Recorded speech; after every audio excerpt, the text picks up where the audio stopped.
L-attakki fuq kull individwu huma ħżiena. L-attakki fuq persuni bl-awtiżmu juru kemm fir-realtà jeħtieġ aktar edukazzjoni u li dan huwa kruċjali biex titrażżan il-mibeda u ma jibqgħux isiru dawn l-attakki. Dan kien il-qofol tal-messaġġ fi stqarrija mill-Kunsill Konsultattiv dwar l-Awtiżmu li kundanna bil-qawwa d-dikjarazzjonijiet li saru fuq il-midja soċjali fejn tfal fuq firxa wiesa tal-awtiżmu ġew deskritti bħala tfal perikolużi.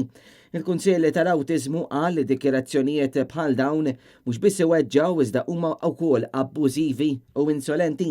L-istqarrija fissret kif dan il-Kunsill jemmen il-protezzjonijiet legali għandhom jintużaw biex jiġi żgurat li kull persuna tista' tħossha sikura minn attakki diretti u minn effetti sekondarji possibbli. Intqal li kull persuna relazzjonijiet tagħha huma maħsuba biex iqanqlu l-mibeda kontra grupp jew relazzjonijiet tagħha jwasslu għal mibeda bħal din huma kontra liġi. Il-Kunsill Konsultattiv spjega li għalkemm dikjarazzjonijiet u rapporti waħedhom huma tajba xorta mhumiex biżejjed. Is-soċjetà Maltija għamlet qabżiet kbar f'dak li għandu x'jaqsam mal-għarfien iżda qatt hemm ħafna xi jsir ukoll. L-istqarrija fakret li l-edukazzjoni hija kruċjali.